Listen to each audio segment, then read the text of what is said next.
Assalamualaikum warahmatullahi wabarakatuh. Nah, di sini Ibu akan membahas materi kelas 12 semester 1 yaitu tentang dimensi 3. Ya. Di sini karena kita berbicara tentang dimensi 3, berarti nanti kita akan membahas tentang bangun ruang. Bangun ruang itu terdiri dari titik, garis, dan bidang. Oke, sebelumnya kita bahas dulu kedudukannya, kedudukan titik, garis, dan bidang. Pertama, kedudukan titik terhadap garis.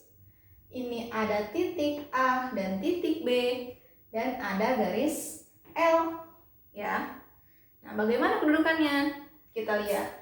Titik A ini berada pada garis L, berarti kedudukannya titik A terletak pada garis L, garis bawahi ya, pada. Titik B di luar garis kan?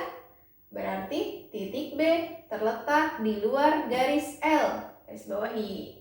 Oke, jadi kedudukan titik terhadap garis ada dua, pada dan di luar. Oke. Yang kedua, kedudukan titik terhadap bidang. Karena bidang, maka dibuat dulu bidangnya. Ini disebut bidang alfa. Ya. Ini ada titik A, ada titik B. Nah, lihat titik A ada di bidang kan? Berarti titik A terletak pada bidang alfa. Oke, titik B di luar bidang. Berarti titik B terletak di luar bidang alfa. Sama kayak tadi. Kedudukannya pada dan di luar. Ya, tadi mah pada garis di luar garis, ini pada bidang di luar bidang. Tinggal lihat posisinya. Oke. Berikutnya, ini ada kedudukan garis terhadap garis lain. Ya, berarti garis ada garis lagi. Nah, karena kita berbicara tentang bangun ruang, maka kedudukannya ya Ibu buat di dalam bidang. Perhatikan, di sini ada garis M, ada garis N. Nah, lihat apa yang terjadi. Garis M ternyata memotong garis N atau berpotongan. Kenapa disebut berpotongan? Karena di sini ada titik potong, titik temu yaitu titik A. Kita misalkan ya, mau B, C, D seterusnya boleh. Oke. Jadi suatu garis dikatakan saling berpotongan apabila memiliki satu titik potong atau titik temu. Ya, ini garisnya, garis M berpotongan dengan garis N. Nah, yang kedua, untuk garis dengan garis, lihat ada garis P, ada garis Q. Ya, sudah tahu kan? Nah, ini disebut garis sejajar. Kenapa? Karena jarak antar titik pada garis tersebut bernilai sama. Ya. Jadi garis P sejajar dengan garis Q. Yang ketiga, ini ada garis S, ada garis T. Kelihatannya kayak berpotongan, ya. Tapi tidak ada titik potong, hanya hampir berpotongan. Ini disebut bersilangan. Oke. Jadi garis S bersilangan dengan garis T. Oke, ya. Kalau dua garis tidak berpotongan, tidak sejajar, berarti dia bersilangan. Ya. Oke. Masih dengan kedudukan titik, garis, dan bidang.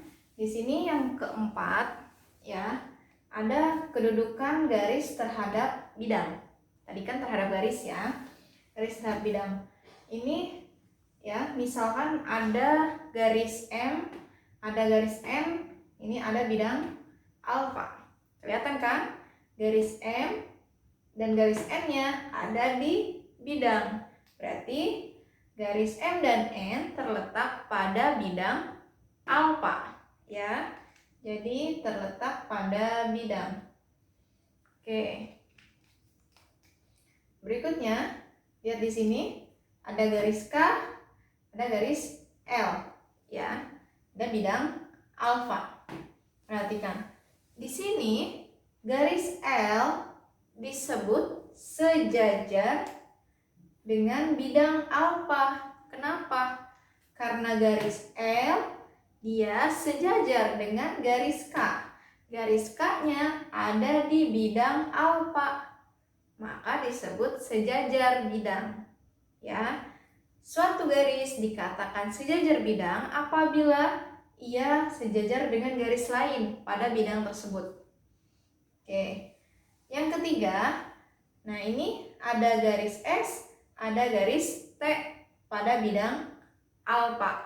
Nah ini garis, kita misalkan garis H, ya, garis H, lihat dia memotong garis S, ya, memotong garis S-nya ada pada bidang alfa, berarti garis H memotong bidang alfa. Jadi ini memotong atau menembus bidang. Oke, berikutnya di sini kedudukan bidang terhadap bidang. Jadi ada dua bidang, ya, ada bidang alfa, ada bidang beta. Nah, lihat di sini posisinya. Oh, ternyata jarak antar titiknya sama, jarak antar garisnya sama. Berarti garis bidang alfa sejajar dengan bidang beta, ya, saling sejajar. Oke. Selanjutnya, ini yang terakhir, ada bidang alfa, ada bidang beta. Nah, posisinya memotong, ya, karena memiliki satu garis yang sama, yaitu garis AB, atau memiliki dua titik potong, titik A dan titik B. Karena mereka memiliki satu garis potong atau dua titik potong, maka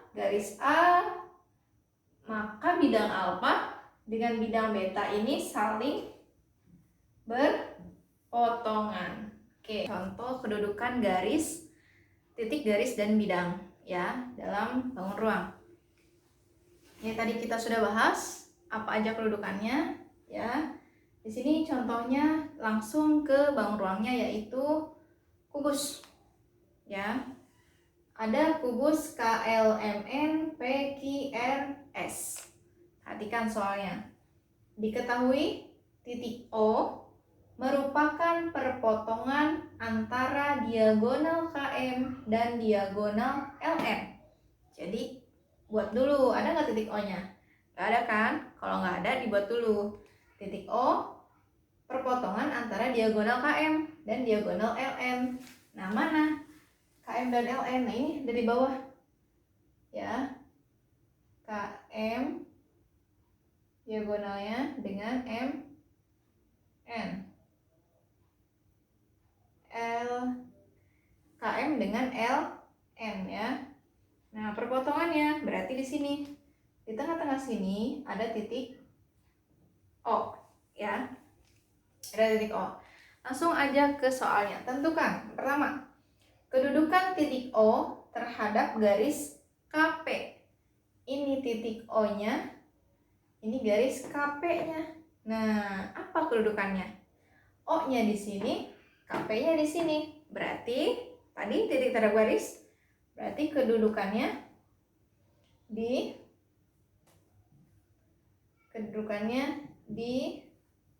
luar garis, ya. Titik O di luar garis KP. O-nya di sini, KP-nya di sini, ya. Terus yang kedua, kedudukan titik O terhadap garis KM. Ini O, ini KM. Nah, berarti O-nya pada garis KM, karena di garis KM ada titik O, gitu. Jadi ini kedudukannya pada garis. Oke. Berikutnya, kedudukan titik L terhadap bidang KMRP, ya. L, KMRP mana? KMRP. Nah, berarti bidang diagonal, ya, yang di tengah. KMRP ini juga bidang diagonal. kedudukan titik L. L-nya di sini, KMRP di sini, KMRP. Berarti di luar bidang. Ya. Jadi titik L di luar bidang KMRP. Nah, di sini juga KMRP, nggak ada huruf L kan? Berarti di luar. Kalau ada huruf L-nya, berarti di dalam atau pada, ya. Oke, selanjutnya di sini contohnya bentuknya adalah 5 segi 4 beraturan. Perhatikan 5 di atas. Tentukan. Yang pertama, kedudukan garis KL terhadap garis TK. Mana KL? Nah, ini KL dengan TK. Ini garis KL, ini garis TK. Nah, kedudukannya apa? Berpotongan di titik K. Karena sama-sama memiliki titik K nih. Nah, berarti dia titik potong. Jadi kedudukannya adalah berpotongan. Oke, jadi garis KL berpotongan dengan garis TK. Selanjutnya, kedudukan garis LM terhadap terhadap bidang TKN. LM mana?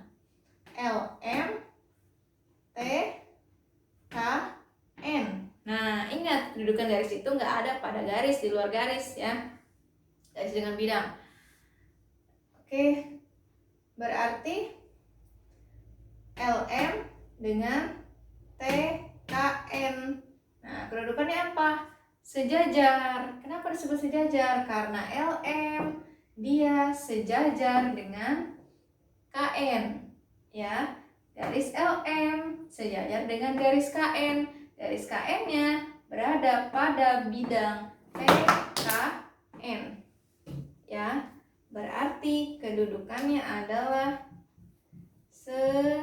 sejajar. LM sejajar bidang TKN.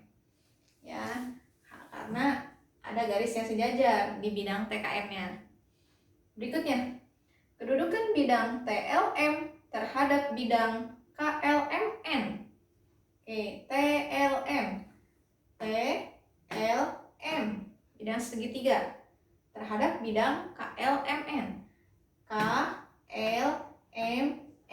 Nah, ini bidang segitiganya ya. Ini alasnya nih, KLMN. Ternyata melalui garis yang sama, yaitu garis LM. Nah, ada garis LM tuh, sama kan? Berarti dia apa kedudukannya? Berpotongan karena ada garis yang sama. Ya, kalau garis kan tadi ada titik yang sama, berpotongan. Kalau bidang ada garis yang sama, maka berpotongan. Oke, cukup ya sampai sini untuk pembahasan kedudukan titik, garis, dan bidang.